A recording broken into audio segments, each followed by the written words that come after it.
교회는 지난 한 주간 새봄의 시작과 함께 특별 새벽 기도회를 열었습니다. 역대급으로 많은 성도가 모여 뜨겁게 기도하였습니다. 마침 중동에서 전쟁이 발발하여 온 세계가 불안에 떠는 가운데 우리는 하나님의 주권적 통치를 구하였습니다. 사람을 의지하면 망할 것이지만 하나님을 찾는 자는 반드시 승리하게 되는 줄로 믿습니다. 이제 한 주간 뜨겁게 기도한 것으로 만족하지 말고 계속해서 기도의 등불을 꺼뜨리지 말아야 하겠습니다. 새벽을 깨워 기도하는 것은 물론이고 3일 기도회에 더욱 적극적으로 참여하면 좋겠습니다. 뜨겁게 찬양하고 뜨겁게 기도할 수 있는 기회로는 3일 기도회가 가장 적당하고 좋습니다. 이제 본격적인 새봄의 시작과 함께 우리 교회는 새로운 프로그램을 하나 가동합니다.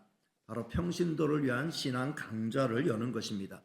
이번 주 화요일에 개강해서 6월 둘째 주간까지 13주 진행할 계획입니다. 매주 화요일 오전 시간에 강좌를 엽니다. 2시간 강의하고 점심 식사하고 헤어집니다. 매우 다양한 강좌가 마련되었기에 매우 유익한 시간이 되리라고 생각합니다. 성도 여러분, 신앙생활은 교회 안에서만 이루어지는 게 아니죠. 성도는 더 많은 시간을 교회 바깥에서 보냅니다. 따라서 건강한 신앙생활이 잘 이루어지기 위해서는 우리가 발딛고 사는 교회 바깥의 세상을 잘 알아야 합니다. 그냥 세상 잘 알아가는 게 아니라 신앙인의 관점에서 세상을 잘 아는 것이 중요합니다.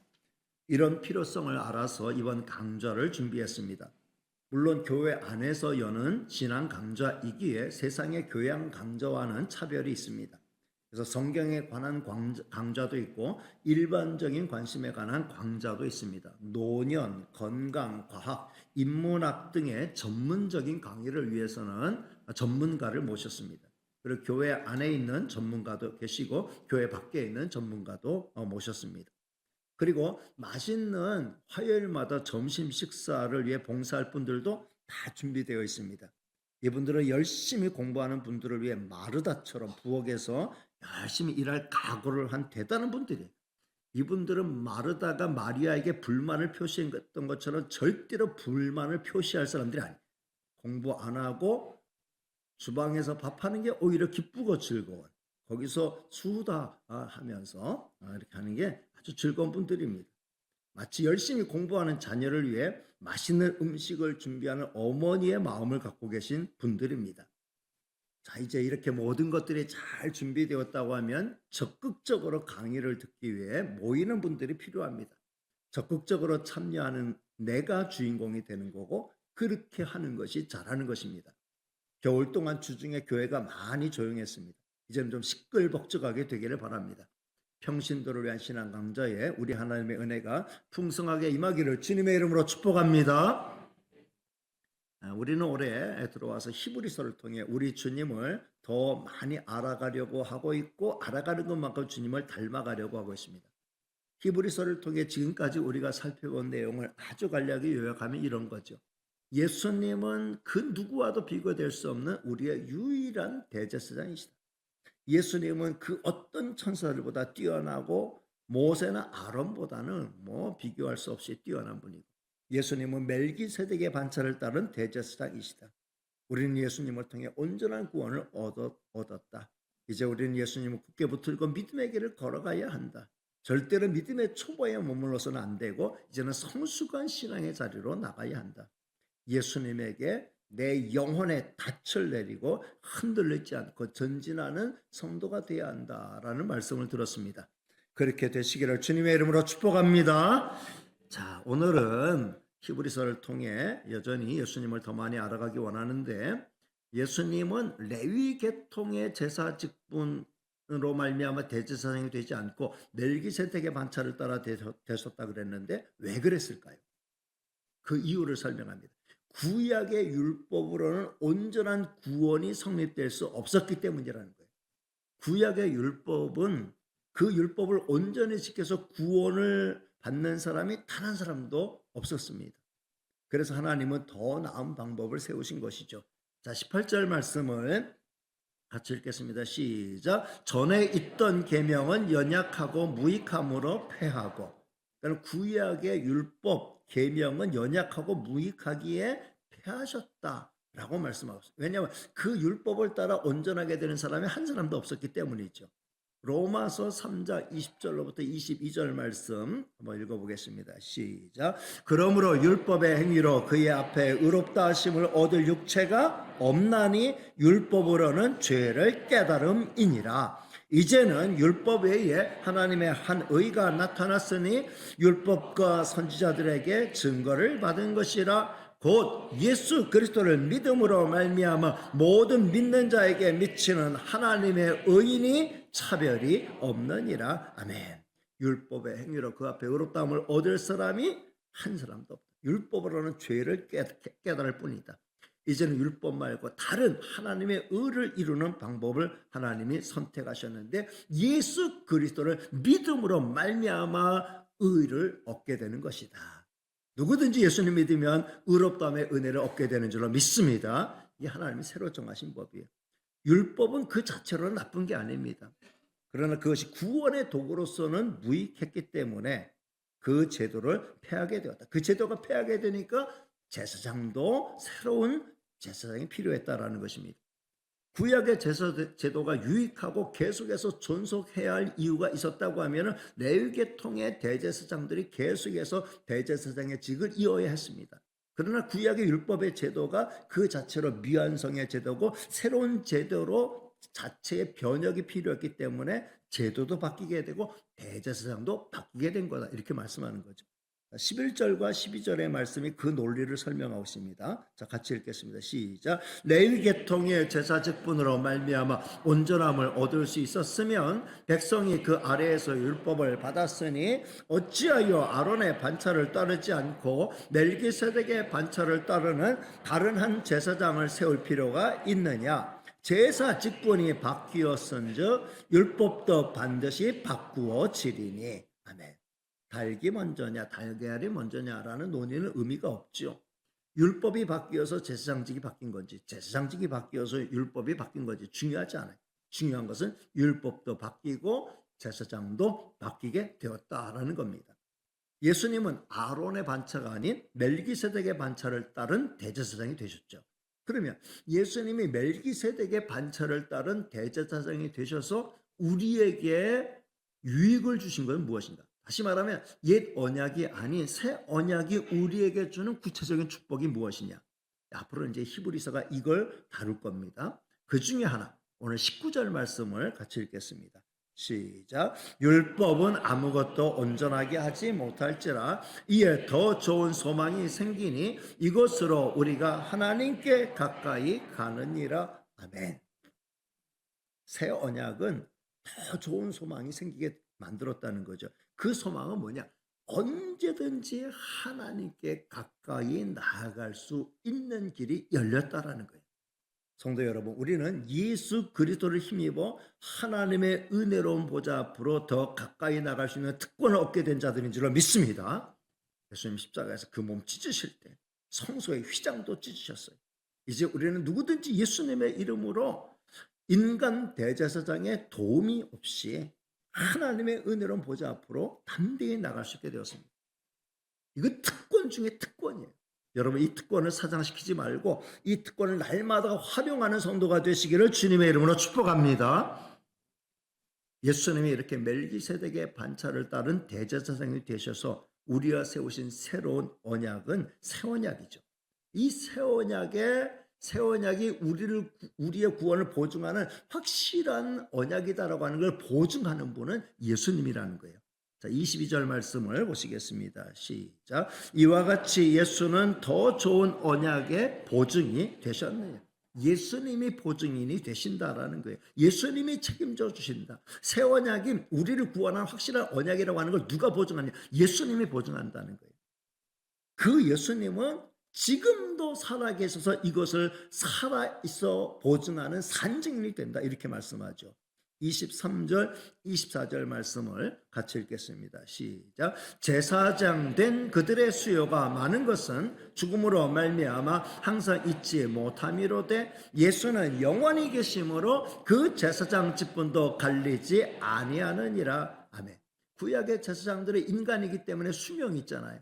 한번 죽으면 끝나는 거예요. 그럼 또 다른 대제사장으로 대체가 돼야 돼요. 예수님은 그럴 필요가 없다는 거죠. 그리고 예수님은 영원한 하나님의 아들이시기 때문에 지금도 살아계셔서 여전히 우리를 위한 대제사장의 역할을 감당하고 계신다라는 거예요. 그러니 예수님은 여전히 산증인이에요. 우리의 구원을 예수님은 살아서 보증하는 겁니다. 감히 어느 누가 나타나서 우리의 구원을 부정한다고 하면 우리는 구원받지 못한 겁니다. 예수님의 보혈로 죄 받은 그거는 증거가 없습니다. 어떻게 구원받았다고 말할 수 있습니까? 예수님이 저 사람을 위해서 죽어서 그 보혈로 죄 받았다는 증거가 어디 있습니까? 그렇게 고소하는 자가 나타날 때 예수님이 산증인이 되셔 내가 저들을 위하여 십자가에 죽은 게 맞습니다 라고 선언하시는 순간 우리의 구원은 확증이 되는 줄로 믿습니다. 아무도 우리의 구원을 흔들 수 없게 되었다는 거죠. 예수님은 뿐만 아니라 지금도 살아계셔서 우리를 위한 일을 하고 계시다.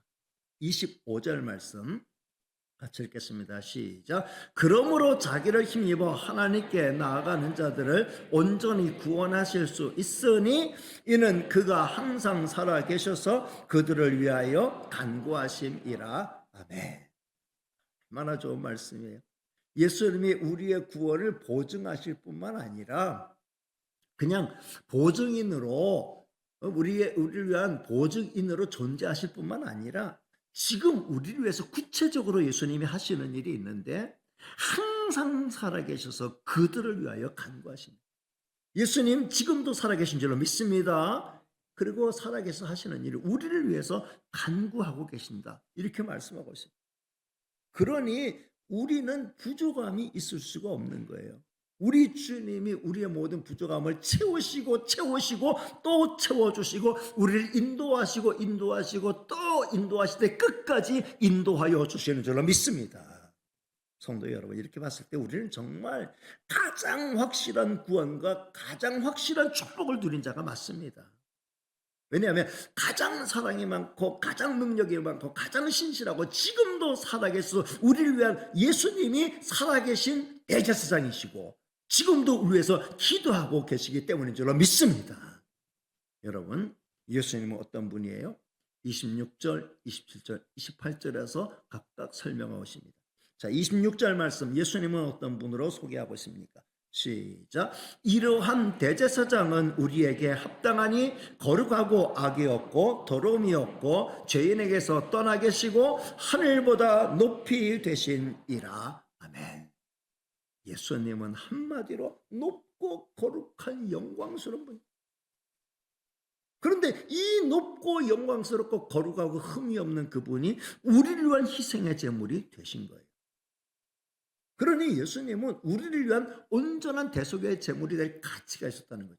만약에 허물이 있는 자라고 하면은 자기 허물을 위해서 죽어야 돼요. 예수님은 아무런 허물이 없고 높고 영광스러운 분이시기 때문에 우리 죄인의 모든 허물과 죄를 그 한 몸에 짊어지고 감당할 수 있는 역량이 충분히 차고도 넘쳤다는 거죠. 예수님이 저주에 남은 십자가에서 양손 양발에 대못이 박히면서 죽임당하셨을 때 그 거룩하신 주님의 보혈은 우리 모든 죄인의 허물과 죄를 온전히 사하는 속죄의 능력을 발휘하게 된 줄로 믿습니다. 우리 주님은 그렇게 영광스럽고 높으신 분이면서 지금도 여전히 높은 곳에만 머물러 계지 않고 이 험한 세상 낮고 천한 비천한 자리에 있는 우리를 끝까지 굽어 살피시고 우리를 돌보시고 은혜로 인도하는 가운데 계시는 줄로 믿습니다. 27절 말씀 예수님은 어떤 분으로 소개하고 있습니까? 같이 보십니다. 시작. 그는 저 대제사장들이 먼저 자기 죄를 위하고 다음에 백성의 죄를 위하여 날마다 제사 드리는 것 같이 할 필요가 없으니 이는 그가 단번에 자기를 드려 이루셨음이라. 허물과 죄가 하나도 없으신 우리 주님이시기 때문에 주님의 십자가는 오로지 죄인을 위한 희생의 십자가가 되었다. 동시에 우리 주님의 보혈의 값어치는 너무 고귀한 희생이었기 때문에 그 효력은 단번에 영원히 나타나는 효력이라는 거죠. 아주 좋은 백신은 저도 50대 이제 그 초반에 다니던 내과에서 가기만 하면은 50 넘었으니까는 그 폐렴 그 백신하고 대상 포진 백신은 맞아야 된다. 갈 때마다 1년에 한 번씩 가면 꼭 그 말 해가지고 에이 맞아야 되겠다 해서 맞았어요. 맞았더니 한 번 언제 대상 포진 왔을 때에 아주 가볍게 잘 넘어갔습니다. 그리고 저는 확신하기를 나는 이제 폐렴으로 죽지는 않을 거다. 이제 그 생각을 하고 있어요. 왜냐하면 그게 한 번 맞으면 끝까지 이렇게 더 맞지 않아도 된다. 국가 거기에 이게 다 이게 기록이 돼 있기 때문에 어디 가서 다시 맞을 일도 없고 한 번이면 된다. 한 번 백신으로 평생을 보증하는 그런 백신이 있죠.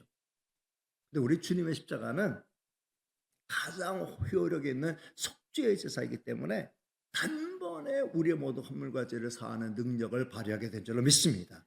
주님의 보혈로 씻음 받은 사람은 예수님이 그 죄를 위해서 다시 십자가에 못 박히실 일이 필요 없다는 거예요. 주님의 보혈은 우리의 모든 허물과 죄를 끝까지 사하는 효력을 발휘하기 때문에 그렇다라는 거죠. 예수님은 다시 십자가에 반복해서 십자가에 달리실 필요가 없을 완벽한 속죄의 제사를 우리 위해서 완성해 주신 줄로 믿습니다. 우리는 그 은혜와 혜택을 계속 입고 있는 거예요. 마지막 28절 말씀 예수님은 어떤 분으로 소개하고 있습니까? 28절 말씀 같이 보십니다. 율법은 약점을 가진 사람들을 제사장으로 세웠거니와 율법 후에 하신 맹세의 말씀은 영원히 온전하게 되신 아들을 세우셨느니라. 아멘. 구약의 대제사장이나 제사장들은 다 약점 가진 인간들이에요. 부족한 인간들이에요. 수명도 제한이 있었어요. 그러나 우리 주님은 영원한 분이시며 온전한 하나님의 아들이셔요. 그러니 새 언약은 옛 언약보다 훨씬 더 순도가 높은 고품격의 언약일 뿐만 아니라 그 자체로 완벽한 언약인 줄로 믿습니다. 그 언약에 의하여서 영원히 죄사함 받고 영원히 하나님의 자녀가 되고 영원한 생명 얻고 영원한 천국의 주인공이 된 줄로 믿습니다. 이 믿음을 가지고 사는 성도가 되시기를 주님의 이름으로 축복합니다. 저는 오늘 말씀을 맺으면서 다음 세 가지를 저와 여러분의 마음속에 확실하게 담아가기를 원합니다. 첫째, 예수님은 우리를 하나님께 가까이 갈 수 있도록 인도하신 대제사장입니다. 따라합니다. 예수님은 우리를 하나님께 가까이 갈 수 있도록 인도하신 대제사장입니다. 예수님은 저와 여러분의 대제사장이시에요. 우리를 구원하시기에 하늘의 영광스러운 보좌를 비우시고 이 땅에 내려오셔서 우리를 위한 속죄의 제사를 완성하셨어요. 퍼펙트하게 완성하셨어요. 우리 주님이 친히 대제사장 되시고 우리 주님의 몸을 친히 제물로 삼으시고 하늘의 성소에 오르셔서 속죄의 제사를 완성하셨어요. 우리 위해 흘리신 주님의 보혈은 단 한 방울도 헛되지 않아서 우리를 충분히 구원하시기에 능력이 있다라는 거죠. 우리 주님이 십자가에서 그 살과 살을 찢으시면서 그 몸의 피를 쏟으실 때에 그리고 십자가에서 테텔레스타이 다 이루었다 하실 때 성소의 휘장을 찢어버리셨어요. 오래되고 낡은 장막이 다 무너졌어요. 그리고 새로운 길이 열렸어요. 우리 주님의 이름으로 대제사장이나 인간 제사장의 도움 전혀 필요 없이 어떤 다른 중보자 필요 없이 오직 예수님의 이름으로 하나님께 나아갈 수 있는 특권을 얻게 되었습니다. 이거는 특권 중에 특권입니다.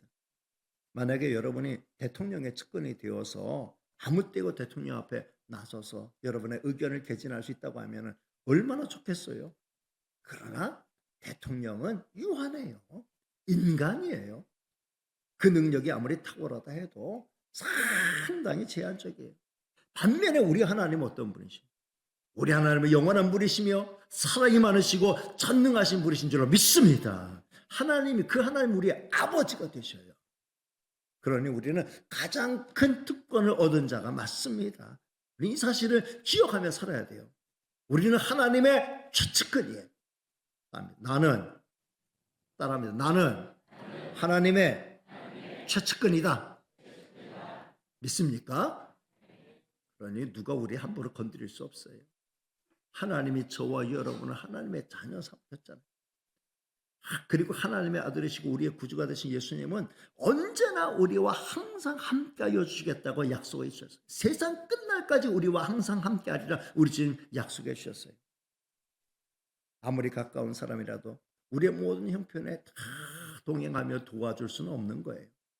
아무리 사랑하는 자녀라도 우리가 우리 자녀들 그냥 그 학교 현장까지 우리 자녀들이 놀러 가는 곳에 따라가서 아이들 책임질 수 있는 거 아니에요. 근데 우리 주님은 살아계신 하나님의 아들로서 하늘에서 우리를 도우시기 때문에 언제 어디에서든 저와 여러분을 살피시고 도와주시고 붙들어 주시는 줄로 믿습니다. 하나님께 가까이 나가길 힘쓰는 저와 여러분 되시기 바랍니다. 두 번째, 예수님은 더 좋은 언약의 확실한 보증이 됩니다. 따라합니다. 예수님은 더 좋은 언약의 확실한 보증이 됩니다. 예수님은 이 땅에 오셔서 새 언약을 체결하시고 새 언약의 보증이 되셨는데 십자가의 피로써 이 보증을 확인을 시키셨어요. 확증을 지으셨어요. 그러니까 예수님의 십자가의 언약이야말로 가장 확실한 언약이에요. 누가 우리의 구원을 부정하거나 의심할 수 없다 그랬죠. 우리가 하나님 앞에 갔을 때, 최후의 심판대 앞에 섰을 때 마귀는 우리를 고발할 거예요. 이 사람 죄인이에요. 과거를 살펴보세요.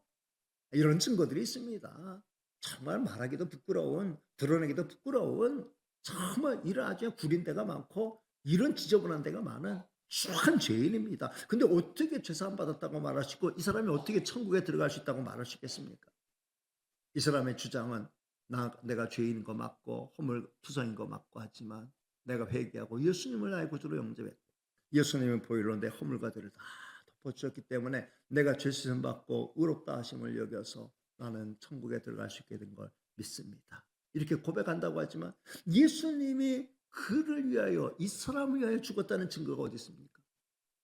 이렇게 막 주장할 때 만약에 예수님이 무덤에 계시고 죽은 자는 말이 없다.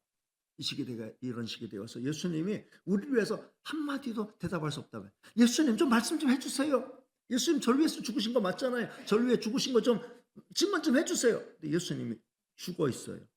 부활하지 못했어요. 그럼 죽은 자는 말이 없어요. 그렇다고 하면은 그걸 누가 우리에게 보증을 해줄 수 있겠어요? 근데 그 예수님은 십자가를 지신 예수님은 죽었다가 부활하시고 승천하셔서 하나님 보좌 우편에 살아계신 하나님의 아들이신 줄로 믿습니다. 그러니 우리 주님이 쓸데없는 소리 하지 말아라. 내가 이 죄를 위하여 그 허물과 죄를 사하기 위하여서 내가 이 땅에 내려가서 저주에 남은 십자가에서 그 피화물을 다 쏟으며 희생의 제물이 되었고 이 자의 모든 허물과 죄를 덮었고 사하였느니라 라고 주님이 증언하시는 순간 우리의 구원은 확증이 되는 줄로 믿습니다. 우리 주님은 지금 살아계셔서 우리의 구원을 보증하고 계시는 거예요. 우리의 구원을 부정하는 어떤 악한 권세, 어떤 귀신의 권세, 어떤 마귀의 권세, 어떤 악랄한 그런 우리를 대적하는 자들의 고소와 고발이 있어도 예수님이 우리의 구원의 보증이 되시기 때문에 예수님으로 인하여서 영원히 죄사함 받고 구원받는 하나님의 자녀인 줄로 믿습니다. 우리는 예수님께 내 영혼의 닻을 내리고 예수님께 붙들림 받은 삶을 살아가야 할 줄로 믿습니다. 그렇게 살아가는 저와 여러분 다 되시기를 주님의 이름으로 축복합니다. 마지막 세 번째, 예수님은 지금도 살아계셔서 우리를 위하여 간구하십니다. 따라합니다. 예수님은 지금도 항상 살아계셔서 우리를 위하여 간구하십니다. 여러분, 나를 위해 기도해 주는 분이 있다는 건 얼마나 큰 복인지 몰라요. 제가 어렸을 땐 잘 몰랐어요. 제가 젊었을 때도 잘 몰랐어요. 제가 철이 들고 나서야 깨달은 건 나를 위해서 기도해 주시는 분들이 계셨구나. 이걸 생각한 거예요. 내가 여기까지 온 건 정말 날 위해서 열심히 기도해 주신 그 기도의 후원이 있었기 때문에 가능한 거구나. 이걸 깨달았어요. 가장 가슴 아프고 안타까운 일은 이걸 깨닫고 난 다음에 날 위해서 기도해 주시는 분들이 한 분 한 분 세상을 떠날 때마다 참 얼마나 나를 지원하던 지원군을 잃었구나 라고 하는 안타까움이 있었습니다. 그러면서 이제 깨닫는 거예요. 내가 언제까지 기도의 후원을 받으면서 지날 것인가. 이제는 내가 나보다 앞선 분들의 기도 때문에 지금의 내가 있었다고 하면은 지금의 내가 할 일은 내 후손들을 위해서, 내 다음 세대를 위해서 저들을 위해 축복하며 기도할 책임이 있구나라고 하는 깨달은 거죠.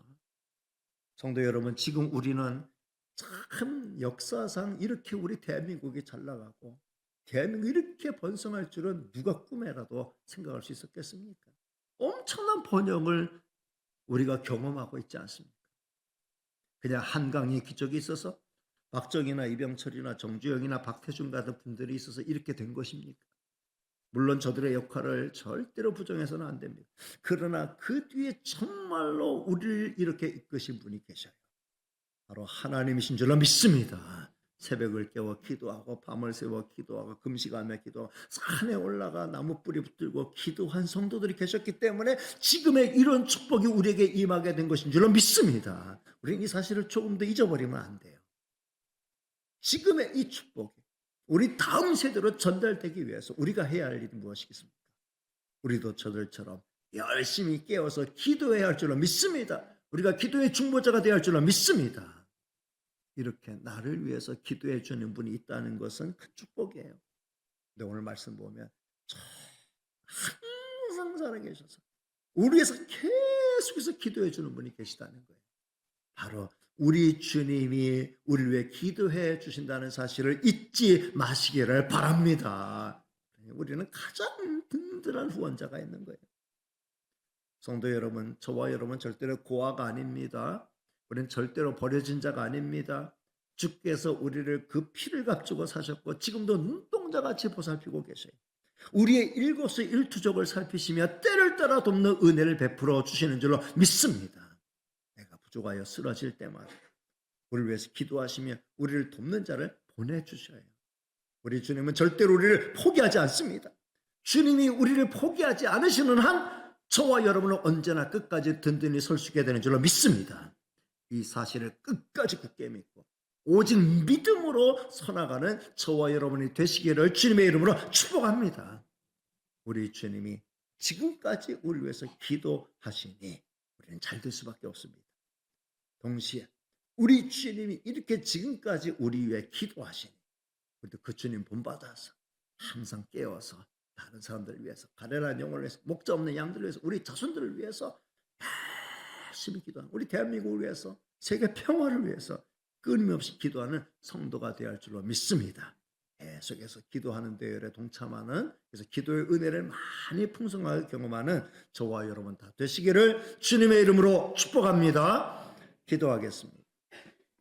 은혜로우시고 사랑 많으신 하나님 감사합니다. 오늘도 저희를 사랑해 주시고 하나님 앞으로 인도해 주셨으니 감사합니다. 우리 주님이 항상 살아계셔서 우리의 구원을 보증하시고 하나님께로 이끌어 주시고 또한 우리를 위하여 간구하여 주심으로 말미암아 우리 주님의 은혜 안에 우리는 영원한 승리자가 될 수 있음을 확인시켜 주시니 감사합니다.